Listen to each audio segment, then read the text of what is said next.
3계명까지 했습니다. 그래서 이제 오늘 이제 3계명부터 시작을 해보도록 할 텐데요. 제 3계명, 왜 하나님의 이름은 거룩한가? 이제 물음 7입니다. 이 여호와의 이름을 망령되이 부르지 말라는 이 계명을 두고 포로기를 겪으면서 하나님의 살아계심을 경험한 유대인들이 문자대로 이제 이걸 해석해서 여호와란 이름을 아예 단어를 쓰지 않았죠. 그리고 아도나이, 여러분 잘 아시는 나의 주님, 이런 것으로 읽어서 사용을 했습니다. 이름을 부르지 말라니까 이제 그렇게 한 건데, 과연 그런 의미에서 주신 말씀일까? 그건 좀 사실은 우리가 생각해 보면 정말 그것도 영성적으로 우리 길동 목사님 감히 예수 이렇게 부를 수가 없어 님자를 꼭 붙이고, 저도 그 하도 듣고 생각하다 보니까 정말 그런 거에 대해서 더 조심하게 되고 그런 건 사실입니다만은, 그 호칭에 대한 문제일까 우리가 이제 충분히 생각을 해보면 그것은 아닐 것이다라고 생각을 합니다. 그거보다 더 깊은 뜻들이 있겠죠. 하나의 계명을 주시는데 그런 1차원적인 이야기를 하셨다는 것은 우리가 정말 전체적인 흐름에서 보면 합당치가 않다 생각이 들죠. 헛된 신앙생활 하지 마라, 바로 이제 그런 의미라고 볼 수가 있겠고, 그 고대에는 이게 어떤 의미냐 생각해 보면 양식 확보가 생존의 제1 조건이잖아요. 가장 중요한 조건이 양식이죠. 먹고 사는 거니까, 사람이 이거면 생존이 불가능해지니까, 해결이 안 되면 농사나 수렵을 할 때 이제 자기들의 신을 의지하고 부르게 되고 그런 건데, 그러니까 제 3계명은 망령되게라는 건 헛되게란 뜻인데, 미신에 빠져서 헛된 신의 이름을 부르면서 그렇게 살아가는 이 헛된 고생을 하지 말라는 그런 겁니다. 자, 그 더 나아가서 이제 신성 모독을 하지 말라는 건데, 온갖 수단 방법 다 해서 자기들이 재산 모으고 권력 잡으면 그것을 그들의 신이 축복했다. 다들 그렇게 믿잖아요. 자, 그렇게 생각해서 거대한 신상과 신전을 만들고 자기들의 그 자신은 최고의 그 부귀영화를 누리면서 절대 권력을 행사하고 신의 이름으로 주변의 약자들 약탈하고 조공을 받고, 이게 이제 국가적인 어떤 이런 행태에서도 일어나는 일이고, 이런 배경에서 불쌍한 이들을 한없이 측은히 여기고 가난한 자들을 보면 가슴 아파 견디지 못하는 하나님, 이게 여호와란 이름 아닙니까? 자, 그 하나님 앞에 이방신을 섬기는 사람들처럼 그런 식으로 막무가내로 하면서 폭력적이고 정말 이 끔찍한 그런 행위를 하면서 여호와의 이름을 운운한다면 복을 주셨다, 이거는 신성모독이다 라고 하는 거죠. 그렇게 이런 심정을 담아서, 신성모독은 다른 게 아니에요. 우리 신성모독이다 그럼 예수님이 아버지라고 그랬더니 신성모독이다 이런 얘기 우리가 복음서에서도 보는데, 신성모독은 바로 하나님의 이름으로 하나님의 말씀을 대적하는, 반대로 가는 이런 게 신성모독이죠. 그러니까 결국 다른 말로 하면 하나님을 오해하지 마라 라고 하는 겁니다. 여호와 하나님께서는 그 거룩하심은 불쌍하고 가난한 사람들을 가슴 아파하시는 것으로 끝나지 않고, 스스로 가장 작고 가장 낮은 하비루의 모습으로 오셨고, 예수님이 바로 마가 다락방에 말구유로 임하신 거, 그게 하나님의 자기 계시라는 거 아닙니까? 하나님의 존재 양식을 그렇게 표현하고 계시다라고 하는 걸 우리는 잘 알고 있습니다. 바로 그래서 하나님은 하비루의 하나님이시고 하나님 자신이 하비루시다라고 하는 거, 하비루시다라고 하는 것을 우리가 이제 생각하면서, 하나님은 그래서 하나님의 거룩하심은 초월해 있지 않다. 초월하신 부분도 있지만은 또 세속으로 들어와서 불쌍하고 가난한 사람들과 하나 돼서 그들의 문제를 해결해 주는 거. 우리 이원영 장로님 땀을 흘리시는데요. 이원영 장로님에서 박수 한번 칩시다. 그러니까 여러분, 항상 우리가 이렇게 건강하게 행복하게 사는 데는요, 하나님의 손길만 있는 게 아니야. 하나님이 사람을 통해서 일하시니까 가능한 거예요. 자, 그렇습니다. 우리가 이제 그 통로 역할을 해야 되는데, 자, 정말 성경적인 거룩함은 이런 하비루의 오늘 이야기를 하고 있습니다만은 불쌍하고 힘들게 살아가는 이들을 위해서 그들의 문제 해결해 주는 거, 불쌍히만 여기는 게 아니라 해결해 주는 데 있다. 우리가 이렇게, 이게 성경의 거룩함이다. 우리의 교회의 사명이어야 되는 것이죠. 기독교 역사의 가장 큰 비극은 이 거룩함에 대한 오해였다 라고 하는 거, 여러분이 여태까지 항상 들어오셨던 거죠. 두 가지 큰 오해가 뭐예요? 거룩함과 고난에 대한 이해다라고 하는 거죠. 자, 그런 것들이죠. 그래서 이제 하나님은 우리 세상 한복판에 가장 불쌍한 가난한 사람들 속에 오셨고, 예수님께서 그래서 작은 사람들을 어떻게 대하셨는가, 그것이 곧 예수님께서는 우리들에게, 사람들에게 그렇게 말씀하셨죠. 어떻게 사람들을 대하는가에 따라서 그것이 예수님을 대하는 것이다. 가장 작은 자 하나에게 하는 것이 곧 나에게 하는 것이다 라고 최후의 예수님께서 말씀을 하셨잖아요. 그게 심판의 기준이다. 하나님의 심판의 기준이다. 이렇게 말씀하셨죠. 자, 그래서 이게 바로 그래서 예수님의 설교의 말씀, 그리고 모세오경, 십계명의 정신은 이렇게 볼 때 일치하고 있다라고 하는 것을 깨닫게 되는 겁니다. 그러니까 제3의 계명은 결론적으로 호칭에 대한 문제가 아니라 하나님의 이름을 악용해서 인간을 불행하게 하거나 자기 이익을 위해 이용하는 것에 대해 용납할 수 없다는 것이고요. 하나님의 뜻은 모든 사람이 행복한 것이기 때문에 이 계명 역시 강론이 아니고 원론이고 하나님을 위한 계명이 아니라, 우리는 제4계명까지는 누구를 위한 계명이라고 그래요? 하나님을 향한 계명이다. 근데 이것도 누구를 향한 계명이다? 사람을 위한 계명이다. 계속 그런 거예요. 우리가 지금까지 그런 고정관념을 넘어서서 1계명부터, 그렇죠? 다른 신을 두지 말라는 것도 다 그런 거였고, 그 우상숭배도 마찬가지고 다 그런 것입니다. 이제 다 사람을 위한 것이다. 자, 그리고 이제 두 번째로 가장 중시한다는 것은, 물론 성경을 통해서도 발견해낼 수 있지만 우리 길동 목사님도 이 부분을 가장 길게 해석했어요. 그죠? 제1계명과 아울러서 그만큼 이 제4계명이 안식일 계명이 굉장히 중요한 계명인 것을 알게 됩니다. 여러분이 잘 아시고, 우리는 이제 공부를 좀 처음 들으시는 분도 계실 수 있겠지만 대부분은 거의 다 이제 잘 아시는 내용이기도 할 텐데, 그것을 일목요연하게 한 안식일 계명에다가 이제 정리를 해 놓으셨는데, 한번 그것을 좀 더 살펴보고자 합니다. 자, 민수기 15장에 보면 처음으로 안식일 지키지 않은 사람, 나무를 하러 갔다가 그냥 왜 나무를 했는지 나도 모르겠는데 그 사람 그때 죽이지 못해가지고 왜 어떻게 하질 못했어요. 왜냐하면 이게 처음 있는 일이니까. 모세도 고민이 됐죠. 하나님의 어떤 음성을 통해서 판단을 하게 되고, 그러니까 이거 죽여라 말이야. 죽였어요. 자, 그럼 안식일 지키지 않으면 다 죽어야 되겠네.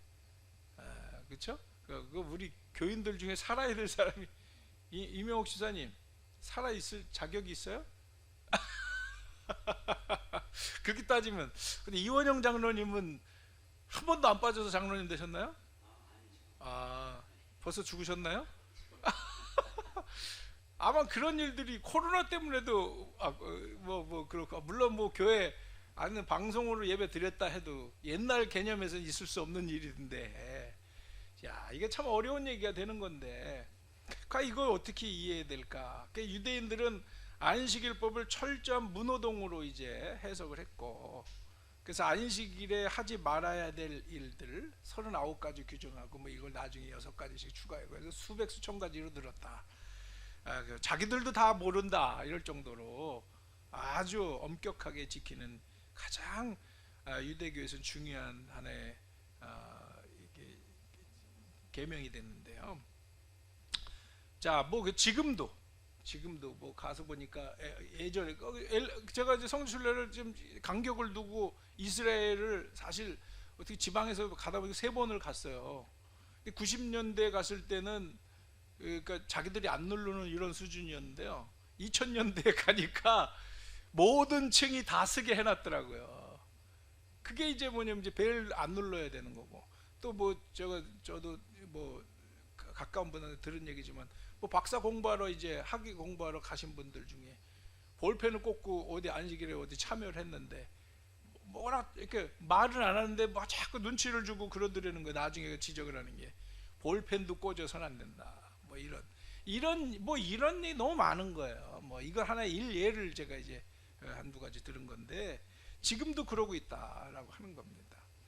자, 근데 사람이 이게 사람으로 안식일이 있는 것이 아니라 안식일이 사람을 위해 있어야 되는 건데, 그렇잖아요. 이것도 사람을 위한 계명이어야 되잖아요. 그죠? 예수님이 그렇게 말씀하신 건데, 그 성경을 이게 원론으로 보지 않고 문자적으로 강론으로 해석하니까 그 돌에 맞아 죽었으니까 우리도 안식을 무조건 지켜야 돼. 이렇게 생각할 수 있겠더라고요. 그렇죠?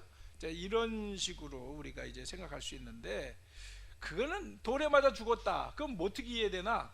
안식일법이 그만큼 중요하다. 그냥 가장 기본적으로 지키지도 않았으니 그거에 하나의 이제 일벌백계라는 말도 나오는 건데, 그만큼 그 의미는 단지 지켜라 지키지 말아라 이런 그런 개념에서만 단순히 접근할 것이 아니라 그 중요성, 그럼 왜 중요하냐 이걸 인식해야 된다는 거죠. 그래서 안식일의 의미를 우리가 좀 더 살펴보고자 하는데요. 그 뭘 말할까? 안식일법은 출애굽기 신명기에 좀 차이가 나죠.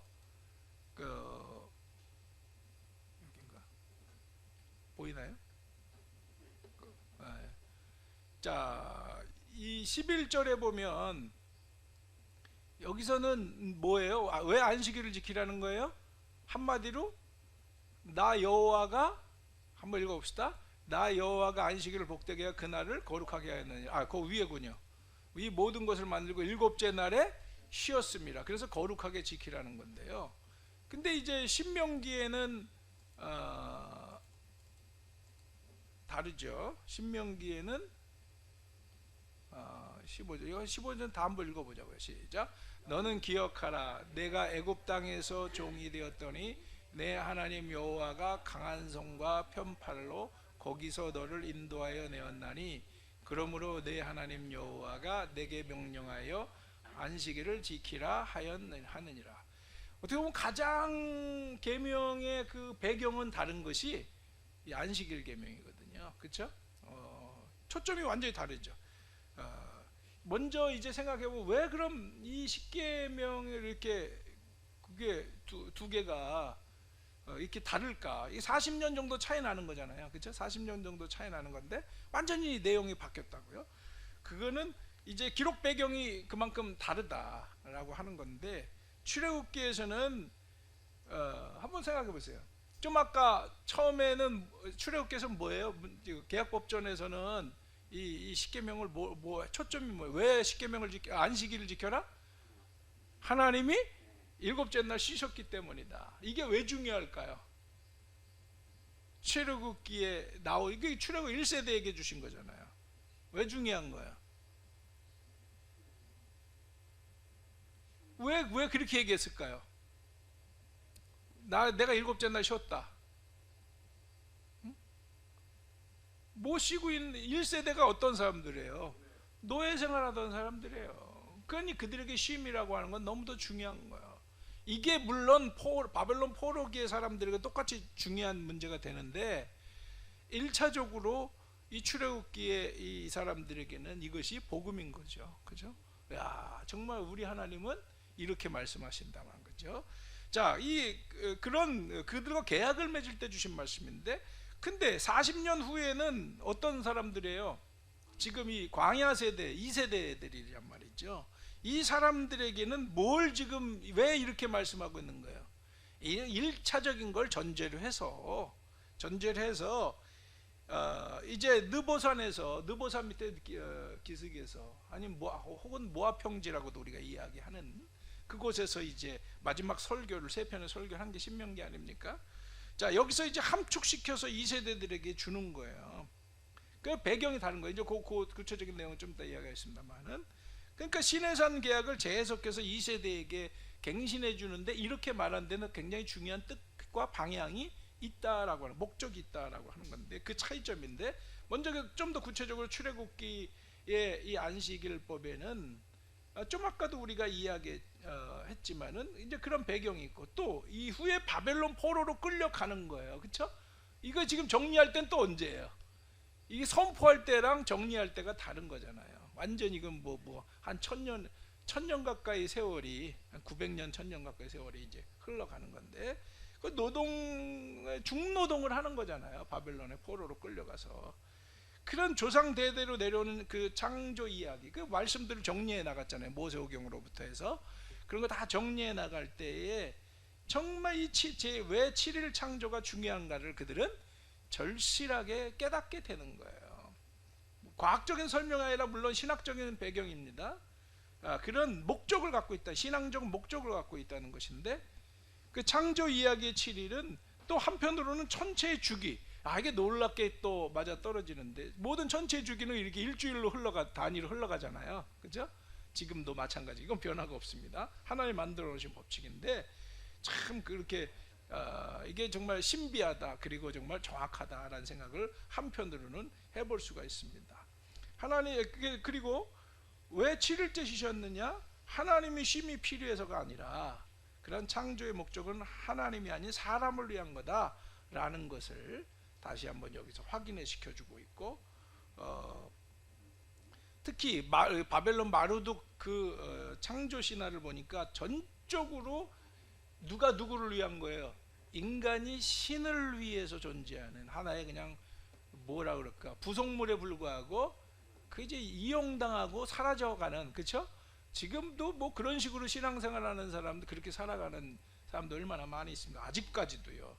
자, 그런 세대가 지금 있단 말이죠. 그런데 성경의 창조 이야기는 놀랍게 이런 모든 이방의 어리석은 신화적인 차원을 넘어서서 전적으로 거부하는 거죠. 하나는 천체의 주기와도 기가 막히게 맞지만 인간론적인 이치로 만물의 기원과 창조의 목적을 말하는 그런 성경의 창조 이야기는 정말 차원이 다르다라고 하는 것을 말씀해주고 있고, 더욱이 인간만이 아니라 또 구체적으로 밭을 갈고 달구지를 끄는 가축들, 그리고 양식을 생산하는 토지에까지 쉼을 준다.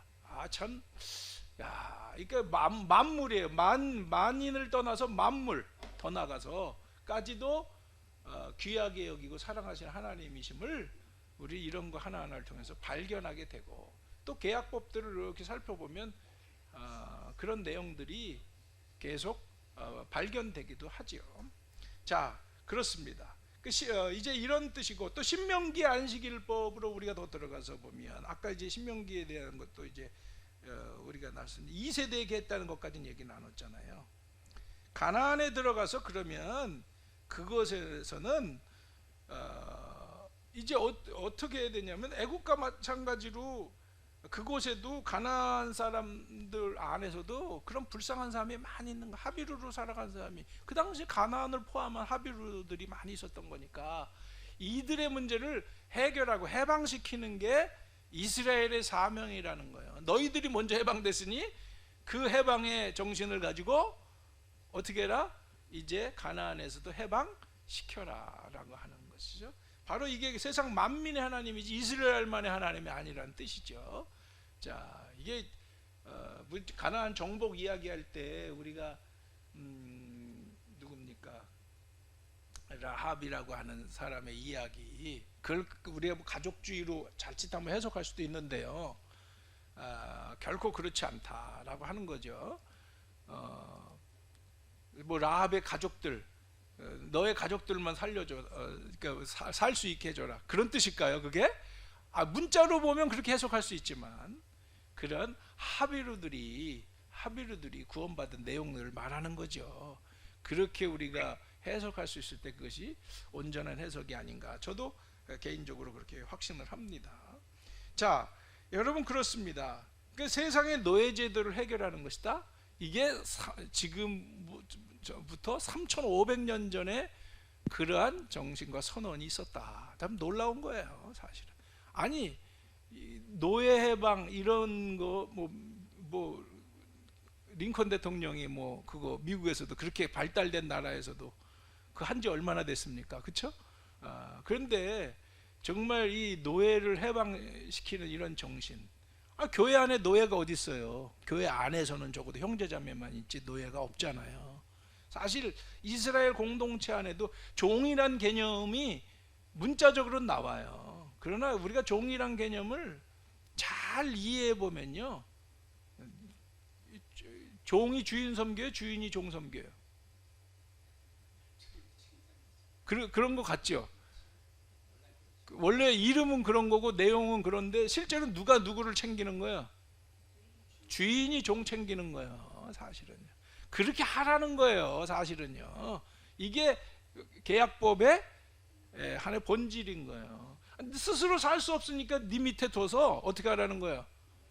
먹여 살려라, 이 얘기하는 거예요. 그래서 좀 수고하는 건 당연한 거 아니에요? 아니, 거조로 하는 건 없어요, 세상에. 주인도 그냥 주인 됐나? 다 그 수고해서. 그럼 밑에 사람들 부려먹으라는 게 아니잖아요. 어떻게 계약의 정신에 부려먹으라는 게 말이 됩니까? 그건 있을 수 없는 얘기거든요. 하나님을 사랑하고 이웃을 내 몸과 같이 사랑하는 정신이 있는 건데, 그게 계약법 안에 있는 내용들 아니에요? 그렇죠? 자, 그런 정신으로 사는 거고 그런 내용들이 담겨져 있는 건데 어떻게 주인이라고 종을 막 부려먹겠습니까? 그거는 하늘이 진노하게 만들 일이죠. 자, 우리가 이제 이런 정신을 한번 읽어보면서, 그래서 안식일은 일하지 않는 날이 아니라 일하지 않게 하는 날이다. 그렇죠? 일하지 않게 하는 날이다. 참 그렇게 표현을 우리가 해볼 수가 있는데, 내가 일하는 게 중요한 게, 나도 물론 나지만 나는 주인이니까 얼마든지 내가 자발성이 있고 그렇지만 다른 사람들, 그 당시에 뭐 가족들, 자식들도 부려먹었잖아요. 그렇죠? 자식들도 뭐 마음에 안 드는 게 자기 살라고 제물로 바치는 시대인데, 정말 그럴 때 자식도 사실은 부속물이고 아내도 부속물이라고요. 그러니까 내 아내를 탐하지 말라는, 남의 아내를 탐해하지 말라는 게 뭐예요? 우리 끝에 하겠지만 소유물이니까 그렇게 얘기하는 거라고요. 이게 인격으로 다가서는 게 아니에요. 그러니까 그걸 인격적으로 대하라는 거거든요. 그런 식으로 하면 안 된다는 거거든요. 그 시대에는 그 시대 배경으로 가보면 그게 당연한 얘기가 되는 거고.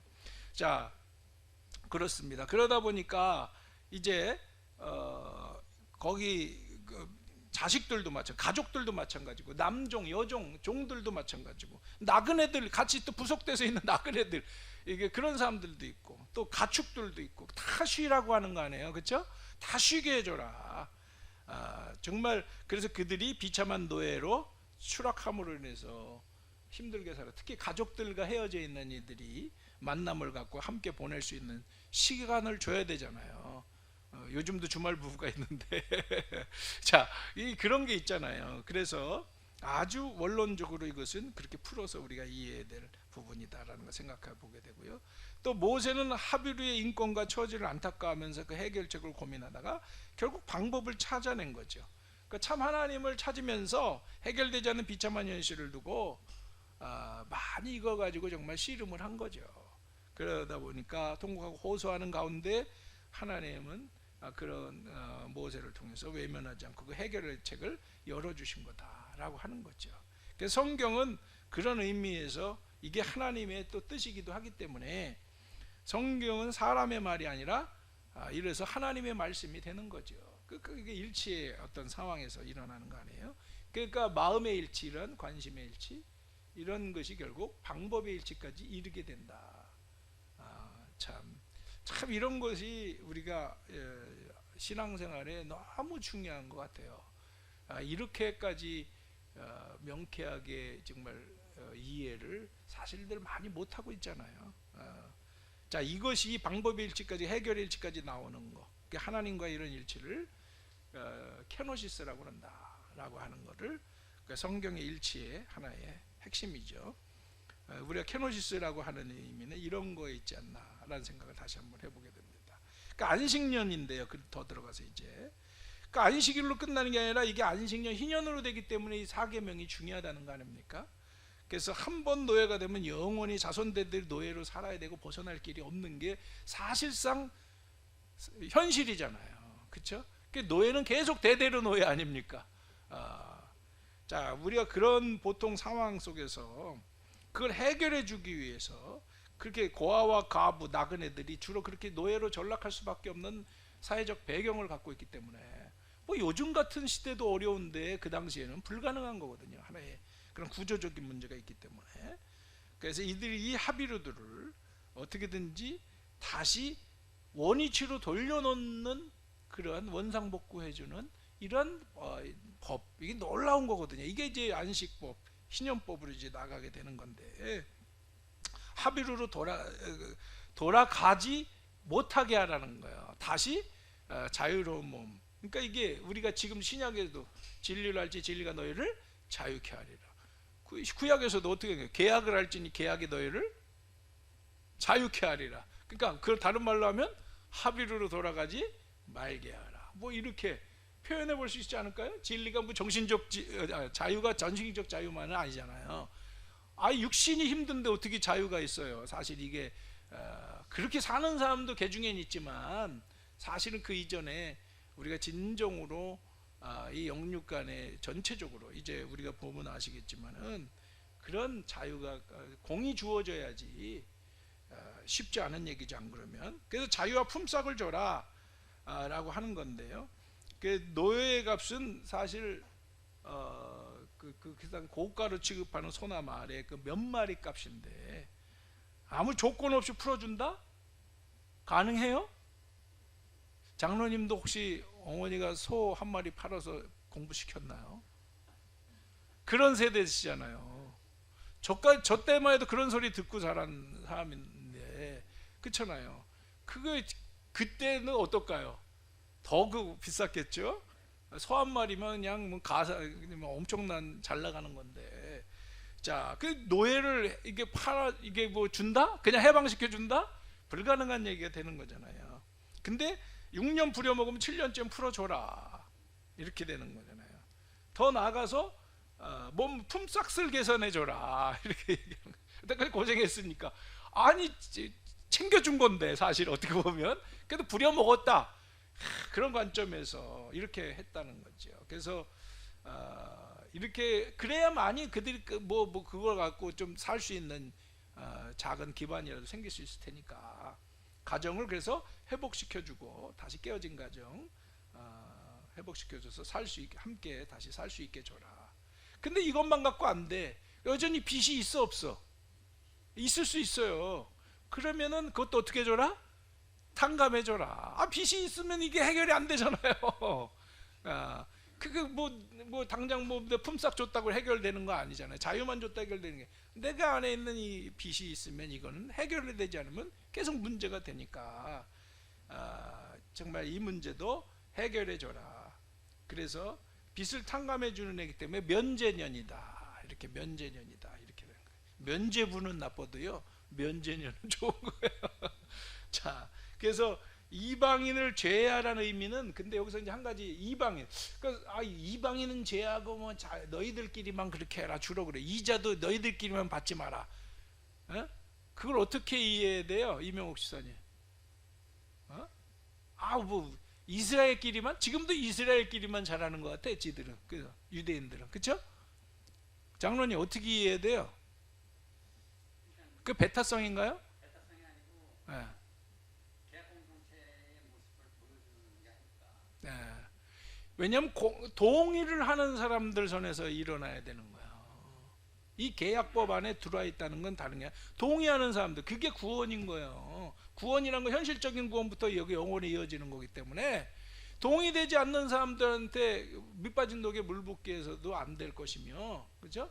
그 사람들은 그렇게 그거의 개념을 모르는 거예요. 물론 보여준다는 의미도 있지만은 보여주기 이전에 동의하는 사람들 선에서 돼야 이것이 공동체 안에서 지켜질 수 있을 때 모두가 이 법 안에서 혜택을 누리고 복을 받을 수 있는 거예요. 이게 안 되면 이거는 안 되는 거예요. 저들에게 아무리 퍼봐봤자 돼 안 돼?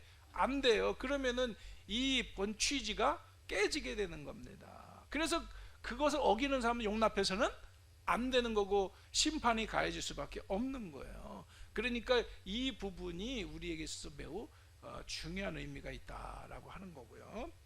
그래서 공동체 운동은 공동체 안에 들어온 사람들 속에서, 그러니까 교회 운동은 공동체 운동이 돼야 되는 게, 먼저 이것이 공동체 안에서 정말 건강하게 발현될 때 이것이 좀 아까 보여줄 수도 있는 거고 세상에 영향력을 행사할 수 있는 힘이 생기는 거거든요.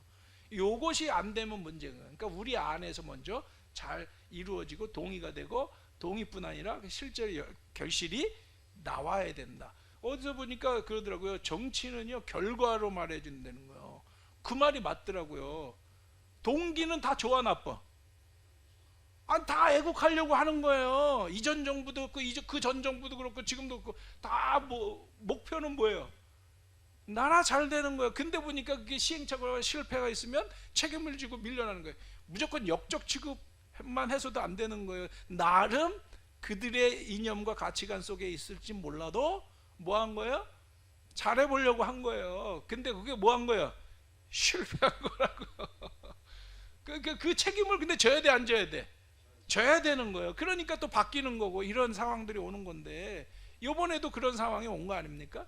자, 이런 것들을 우리가 이해를 해야 되는 거예요. 하나의 가치만 가지고 이야기할 것이 아니라. 근데 마찬가지로 이게 정말로 이 공동체 안에서 이게 안 되면은요, 큰 결과가, 좋은 결과가 도출되지 않으면 안 되는데, 이거는 정말 철저하게 계약의 정신으로 무장하고 그걸 실천하는 하나의 영성적 그런 노력을 통해서 열매가 나와야 되는 거예요. 그렇죠?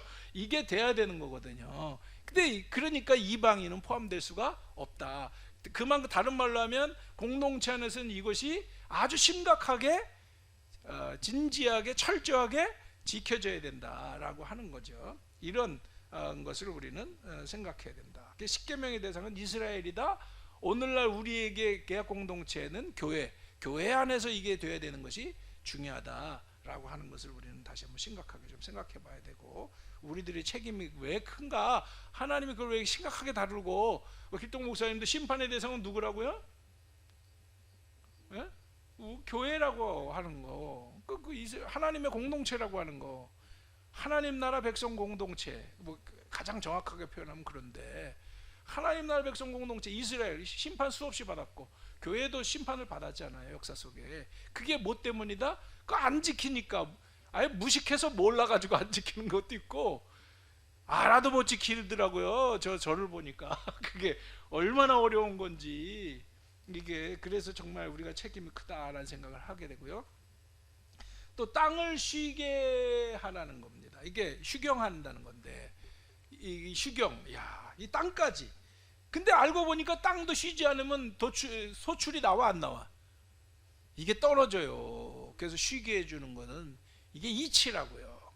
그러니까 이게 여러 가지로 목적이 있는 건데, 그 중에 하나는 땅도 이렇게 쉬게 해줘서 더 생산적이 되게 해라라는 것도 있고, 여러 가지. 근데 그것만 있는 게 아니라 사실은 1차적으로 땅이 없는 사람들이, 그 과수원을 비롯한 나그네들이나 이런 사람들, 가난한 사람들이 거기서 소출을 좀, 그래도 나을 거 아니에요, 그렇죠?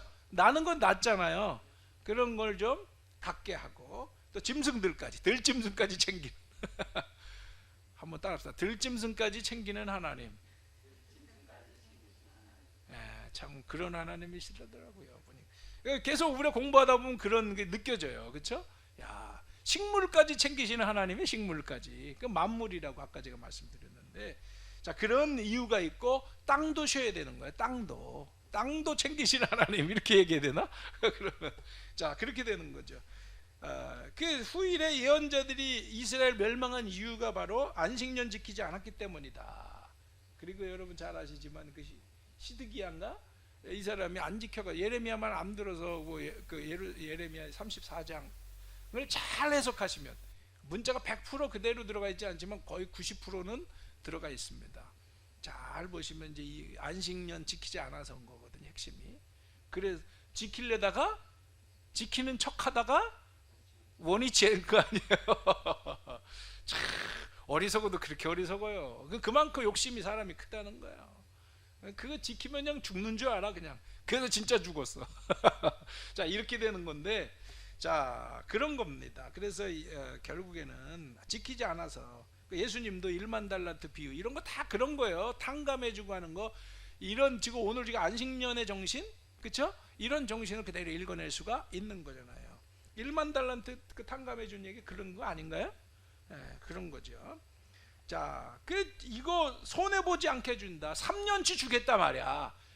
그럼 7년, 6년치까지 말고 7년, 8년, 그러면 몇 년 이게 타격이 있어요. 장로님 계산 잘 해보셨어요 이거?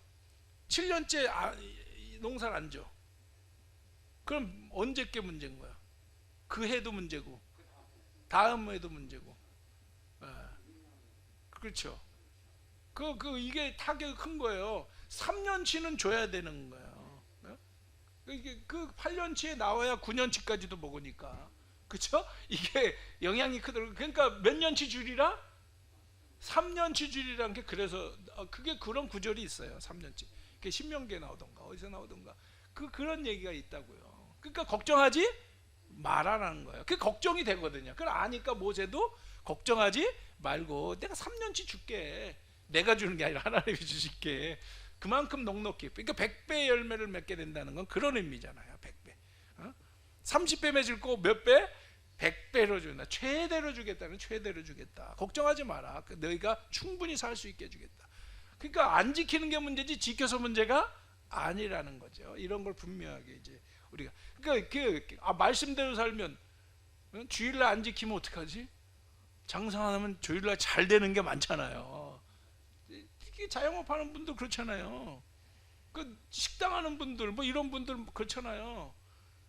근데 그거를 좀 믿고 하면 거기서 하나님 또 지혜도 주시고 할 수 있는 노하우도 주셔서 평소에 더 잘할 수 있게 하고 더 잘 되는 길로 열어주실 수도 있는 건데, 우리가 그 믿음이 없으니까 이제 항상 문제가 되는 건데, 참 이게 자꾸 조금씩 타협하다 보니까 여기까지 온 거예요. 사실은 갈수록 그렇게 되는 거죠.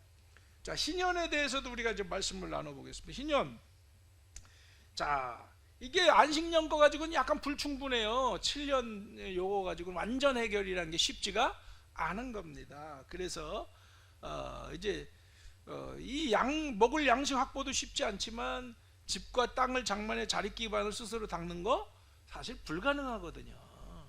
이게 잃어버린 거 다시 찾는 거 불가능한 거거든요. 그러면 이제 이 체제 어느 정도를 이 정도 해결해 보려고 안식년으로 하지만 근본적 해결이 되지 않으면 그 세대에는 힘들어요, 안 힘들어요? 무척 힘든 겁니다. 뭐 반전이라는 게 그때는 없는 거예요. 그러니까 힘든 거예요. 그러면 이제 신년의 법을 통해서 원위치 시켜주는, 근본적 원천 다시 회복시켜주는 그런 법을 갖고 있다. 토지와 주택의 공개념이다. 이 부분을 좀 우리가 좀 잘 이해해 볼 필요가 있는데요. 오늘날의 체제와도 연결해서, 왜 오늘 현실적으로도 우리가 이해해야 되기 때문에. 그런데 이 가나안에 들어가서 모든 가정의 땅을 동일하게 분배하고 소유권 이전에 제한을 뒀죠. 그래서 토지와 주택의 소유권이 이전되더라도 한시적으로 허용했습니다. 그러니까 50년이 되면 원주인에게 되돌아가게 한 거예요. 이게 바로. 그래서 신년이라고 하는 것은 문자 그대로 기쁨의 해잖아요. 이게 기쁘다는 거 뭐 그런 어떤 뜻이니까. 자, 그렇습니다. 그 고대의 뭐 주빌리 뭐 이렇게 영어로도 쓰던가 그러던데. 고대의 집과 토지를 잃어버린 후 자력으로 다시 회복한다는 것은 사실상 불가능하잖아요. 그래서 이걸 해결하기 위해서 모세는 한 가정이 자립하는 데 기초가 되는 집 그리고 땅, 하나님이 주신 기업이잖아요. 이 기업을 공개념을 적용한 거예요. 근데 여기서 하나 공개념, 그러니까 오늘날도 이거 해석할 때 무조건 공개념만 적용하려고 그래. 특히 이것을 성경적으로 해석할 때 이제 진보적, 좌파적 입장에서는 공개념만 적용하고, 그러니까 여기서 오해가 일어나서 이게 막 공산주의, 사회주의, 공산주의로 가야 된다 이런 식으로 접근하는 경우들이 상당히 많아요. 그러니까 그것이 착각이라는 거죠. 자, 이 공개념만 적용한 게 아니라 사유적 개념, 사개념을 적용했다는 겁니다. 사개념, 사적이라는 게 우리가 사적 그러는데 개인에게 하나의 기업으로 줬다는 것 자체가 그 사적인 개념이잖아요. 그렇죠? 그런 거 중요한 겁니다. 50년 동안은 개인적으로 자기가 자유롭게 사용할 수 있는 거예요. 최선의 노력을 통해서. 그게 이게 자유의 개념이잖아요. 자유. 최선의 노력. 자유는 언제 나와요? 자유에서 나오는 개념이 있어요. 최선의 노력을 하는 거예요. 사회주의가 왜 실패했어요? 공개념만 있어요. 그러니까 최선의 노력을 해야 안 해요? 안 해요. 그래서 망한 거예요. 70년 만에 망한 거예요. 네? 딱 70년 만에 망했죠. 17년 뭐 언제부터 시작을 해가지고 러시아가 시작을 해서 90년에 망했잖아요. 완전히. 그 왜 망했다고요? 공개념만 있어서 그런 거예요. 그래서 또 독일에서도 동쪽 사람들이 공개념으로만 살던 사람들이 서쪽으로 갔더니 살 수가 있더라 없더라? 없다. 왜 없을까? 최선을 다하는 사람들과 그렇지 않은 사람들은요, 평생 같은 족속이라도요, 같은 독일 사람이라도요, 문화가 다르고. 우리도 그래서 통일 말로는 통일이지만 통일 당장 하면 안 돼요. 그래서 이미 그건 다 알고 있어요. 학자들은 다 알고 있고 그런 연구를 하는 사람들이 많이 있다고요. 그래서 이원 체제를 갖자는 얘기를 하는 거 아닙니까? 왜? 서로 만약에 왔다 갔다 해야 될 때는 그 법적으로 이렇게 서로 우리 여권 하듯이 한다는 거예요. 왜? 지금 갑자기 하면은 이게 서로 흔들리는 거예요. 그래서 서서히 한 10년, 20년 이상 한참 시간이 지난 다음에 어느 정도 레벨이 어느 정도 맞춰질 때 이게 소통이 돼야지. 우리가 지원을 하되, 그렇다고 그냥 눈 뜨고 보자는 것만 하는 게 아니라 지원을 하되, 그들이 일어설 수 있고 또 일어설 수 있도록 하되, 이런 시간을 가져야, 텀을 둬야 된다는 거예요. 그렇지 않으면 상당한 어려움을 겪습니다. 만약에 통일된다, 여기에는 또 다른 뭐 국제 정치적 복잡한 함수한 게 여러 가지가 있지만 요것만 두고도 그렇다는 거예요. 이유가 뭐라고요? 살아온 배경이 다르기 때문에 그렇다는 거예요. 여러분이 이런 걸 좀 알아야 돼요. 우리가 이런 데에 대해서. 공개념이라고 하는 게 좋은 것만이 아니라는 거예요. 사람을 아주 게으른 존재로 만들 수도 있다는 거예요. 그러니까 자유라고 하는 것이 굉장히 중요한. 자유 때문에 사실 발전이 있는 거예요. 이승만이라는 사람이 1920년대인가 공산당에 당부당할 때 그런 거를 쓴 거예요. 그 중에 하나가 뭐 자본주의, 기업가를 없애야 된다는 게 저기거든요. 사회 공산주의의 하나의 방향성이거든요. 여러 가지 지식인, 종교인 뭐 쭉 있어요. 그런 사람들. 근데 그게 다 있어야 될 이유들을 하나하나 밝히는 건데, 왜냐하면 그들이 그래야 새롭게 창의적으로 창출해낸다는 거예요. 그래야 발전이 있다는 거예요. 이런 걸 지적한 거예요. 굉장히 뛰어난 사람이거든요. 그런 부분에 대해서. 자, 우리가 이제 이런 것들을 좀 이해해야, 사개념이 왜 중요한가라는 것을 좀 잘 이해해야 되는 겁니다. 이 나라가 발전한 게 그런 거예요. 북한이 왜 발전이 안 됐어요? 똑같은 거예요. 왜 수십 배 이상 차이 납니까? 이 차이가 결국 그 차이를 마련한 거예요. 여전히 그러고 있는 거잖아요. 그러니까 그것에 대해서 좀 아까 제가 말씀을 드린 거라고요. 앞으로 미래에도. 자, 공산주의 실패, 이거 길동 목사님도 그걸 지적했습니다. 공개념만 적용했기 때문이다. 그래서 이게 자유와 평등이 적절한 조합. 근데 자유 안에서 평등이 어떤 방향이 펼쳐져야 되는 거예요. 우리나라 처음 섰을 때 이승만이나 김구는 자유주의 쪽이고 민족주의적이며 자유주의 쪽의 편의 분이었잖아요. 4명의 지도자가 있었어요. 여운형 씨, 그 다음에 김규식. 그러니까 김규식 우파지만 원래 좌파 출신이에요. 약간 이제 내에서는 둘둘 나뉘게 되는데, 근데 두 분은 이제 우측이잖아요. 근데 나중에 서로 갈등이 있었습니다. 원래 방향이 같았었잖아요. 김구 선생하고 이승만 대통령하고. 결국 그런데 이분들이 넷이 공유하는 게 뭐냐면 평등적 가치를 굉장히 이 자유 안에서 주장하고 있었던 거예요. 그리고 그것을 실제로 실현하는 게 바로 토지개혁이 그런 대표적인 예우가 되는 거예요. 예전에 그 남기엽 소장도 그 책에 안에 그거를 지적을 해놨잖아요. 토지개혁을 하게 되는 거. 그 다음에 남녀평등, 교육개혁. 이런 것들, 그래서 뭐 백성들이 전반적으로 교육을 받을 수 있게끔, 이게 평등의 개념이잖아요. 그렇죠? 누구는 받고 안 받고 이러면 안 되는 거거든요.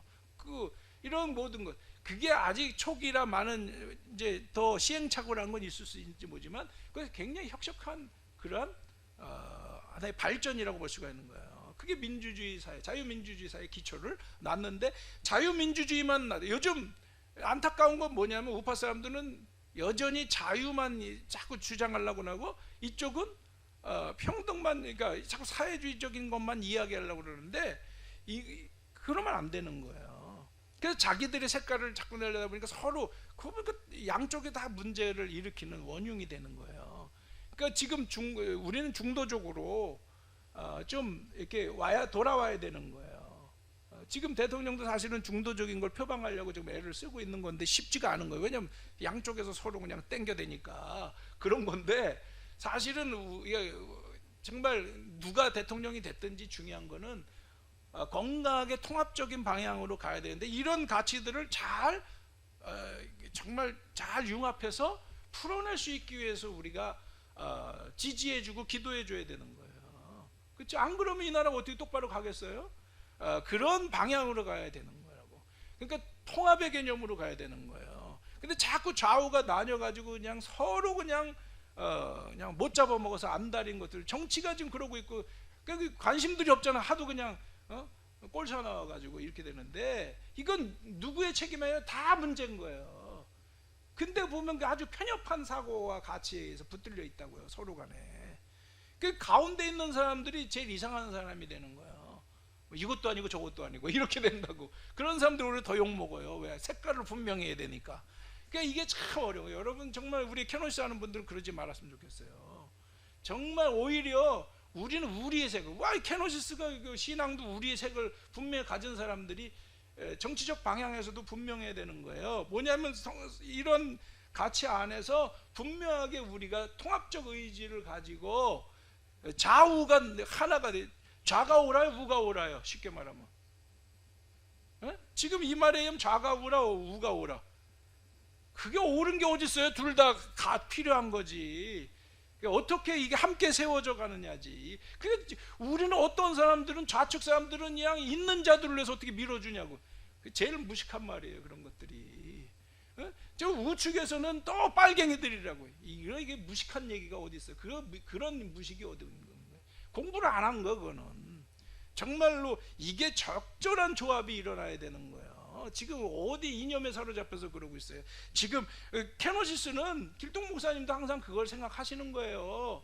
지금 통합으로 가자. 지금 융합의 시대인데 지금 통합으로 가서 지금 체제를 바로 세워야지. 이게 문제인 거잖아요. 지금 중국에 대해서 지금 세계가 왜 난리칩니까? 미국이 이런 거예요. 이 사람들이 잘 살게 해서 시장 경제로 잘 살게 되면 뭘로 돌아오리라? 자유롭고 건강한 사회로, 세상 체제로 돌아오려는데 안 돌아오고 보니까 지네 맘대로 그냥 정권이 좌지우지하고 독재로 해서 이제 독재인 게 다 드러났잖아요. 그래서 인권 다 그냥 무시하고 그런 식으로 나타나니까 지금 세계가 지금 다 그걸 견제하고 있는 거 아닙니까? 그러니까 러시아랑 손잡고 이러고 좀 뭐 복잡한 이런 관계들이 펼쳐지는 거예요. 여러분 이런 것들에 대해서 우리가 좀 심각하게 좀 생각을 해야 되는 거예요. 그래서 지금 사회주의적 요소들은 독재적 요소들로 지금 나타나고 있어요. 원래 독재해온 나라니까 수십 년 동안. 그러다 뭐 지금도 독재라고 그러는 거예요. 지금 푸틴도 독재하고 있죠. 그리고 지 마음대로 하잖아요. 그렇죠? 여기 지금 중국도 독재하고 있잖아요. 그러니까 뭐 계속 해먹겠다고 지금 또 시진핑은 덤비고 있잖아요. 지금 그러면서 뭐 제로 코로나를 해놓고 그냥 나라가 어떻게 되든 말든 자기만 정권 잡으면 되는 거예요. 지금 그러고 있잖아요.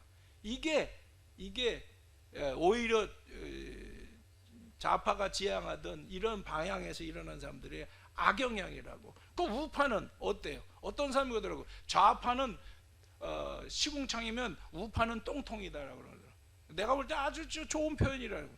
다 썩어 있어요. 우파는 수구파라고 해서 너무 썩어 있다고. 근데 욕만 하지 말고 그럼 뭐냐? 우리가 이 똥통에서 나와야 되고 시궁창에서 나와야 될 거 아니에요. 그래 그 뭐가 나오는 거냐? 이게 뭐 제가 정치인이 아니니까 그거를 말할 주제도 못 되지만 적어도 우리가 가져야 될 가치는 어디 하나에 빠지지 말고 바로 세워라. 아니 공개념과 사개념의 놀라운 절묘한 조합이란 게 바로 이걸 말하는 거라고. 길동무의 결론이에요, 요게. 그죠? 책에도 있어요. 그죠? 제가 읽어드릴까? 신용법은 부동산에 대한 공개념과 사개념의 절묘한 조합이다.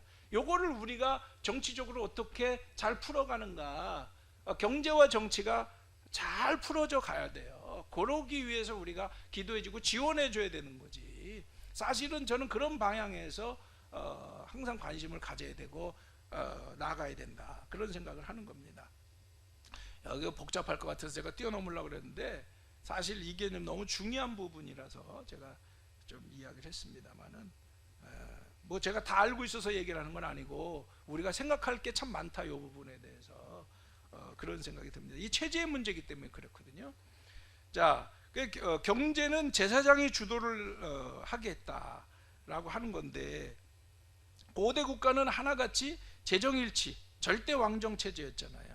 그 폐해를 누구보다 모세는 왕자 출신으로 잘 알고 있기 때문에 현실에서 이상적인 사회 실현은 정치 논리가 아닌 신앙 논리를 통해서만 가능하다. 그러니까 신앙이 기반돼야 돼요. 교회 운동이, 저는 그런 거예요. 지금 많은 역사의 왜곡도 지금 심각하고 이 체제에 대해서 이해도 많이 부족한데, 신앙을 바로 가지면 이런 바른 이해도 하실 수 있을 뿐 아니라 우리가 그런 역량을 발휘할 때 교회 운동이 세상을 깨우는 여러 가지 역할을 하게 될 거다라는 기대를 저는 하고 있거든요. 자, 그런 건데 여기서도 마찬가지예요. 경제도 이런 정치적인 이런 것도 신앙의 논리를 통해서 기초적으로 바로 잡아야 돼요.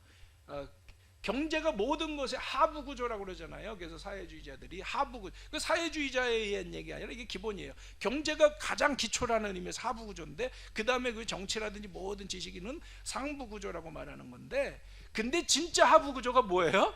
신앙이라고 하는 거예요. 신앙이 이런 거 모든 거를 바로 인도하는 동기가 돼야 된다라고 하는 거죠. 그런 의미에서 가장 기초가 바로 하부 구조가 신앙이다. 우리는 이렇게 항상 인식하고 있어야 된다. 그 모세는 그걸 잘 알고 있었다는 거고, 그래서 제사장으로 하여금 정치와 더불어 경제를 책임지게 했다. 그러니까 이게 그러니까 교회 운동이 그래서 중요하다라고 하는 것을 우리는 좀 생각해 볼 필요가 있는 거고, 그 안전장치를 마련했는데 그 현실, 이게 안전장치가 없으면 안 되잖아요. 그 2년만 가지고 안 되는 거잖아요. 그 제세이와 그 홍익인간이라고 하는 이상이 있으면 제세이와라고 하는 현실적인 실현의 장치들이 있는 거거든요. 그런 것처럼 지파제도가 있었다라고 하는 거고, 거기에 이제 장로가 또 있어요. 그게 다 제사장들이 하는 게 아니라고, 장로들이 그런 일을 할 수 있도록 가르치고 깨워주는 거고요. 그래서 장로들이 수장을 했고 지파 안에서 정치 지도자로서 역할을 하고, 그래서 지파를 잘 가족처럼 돌보는 역할을 하겠다. 그리고 전 국민 교육제도를 이제 실시했다. 여러분 잘 아시는 얘기잖아요, 이거는요. 이게 교육이 우리나라도 이게 일대 그 이승만 대통령이 처음 시작할 때는 10%가 안 됐어요. 교육 저거가 채 10%가 됐나 안 됐나 그 정도였는데, 나 끝날 때는 90% 이상이 이제 교육을 받기 시작을 했다. 그게 이제 발전인 거예요. 이게 민주사회의 발전의 모습을 볼 수가 있는 거죠. 자, 그래서 이 나라가 발전할 수 있는 토대가 형성되기 시작했다는 거예요. 그러니까 그냥 되는 게 아니라는 거죠. 이런 교육이 그처럼 중요한 건데 3500년 전에 모세는 전국민 교육체제를 고안해낸 것이죠. 그래서 뭐 그런 얘기, 48개 지역에 다 흩어져서 성경 연구시키고 지방성서 운영할 뿐 아니라 율법을 가르치고, 그러니까 이게 나중에 이제 회당 제도가 이런데 토대 안에서 일어난 하나의 좋은 샘플이 되는 거 아니겠어요? 이게 미래로 가다 보면은, 당장은 아니더라도. 자, 그래서 이렇게 일주일 동안 일주일에 하루 쉬면서 공부하고, 우리가 주일 지키는 게 사실 성경 공부하는 굉장히 핵심적인 요소다, 이렇게 말할 수 있는 거고요. 레이기 공부하는 거 여러분 많이 들어서 아시겠지만은, 이제 이게 비밀 문서인데 지배 이데올로기잖아요, 그렇죠? 그거를 오픈을 해놨어. 그리고 모든 백성이 다 알게 해놨어. 우리 레이기 알잖아요, 그렇죠? 그래서 이를 통해서 이제 모든 사람이 어떻게 공동체, 나라가 운영되고 공동체가 운영돼야 되는가를 알고 있다라고 하는 건 참 놀라운 것이다라고 하는 거죠. 그 후속 조치가 있었다. 또 후속 조치가 있었다는 건데 그건 뭐냐면 시간이 좀 됐는데 5분만 쉴까요? 예, 앞에 이제 얘기를 하다 보니까 길어졌네요. 나 요건 끝나고 어떻게 쉬어보려고 그랬는데 자 5분 쉬겠습니다.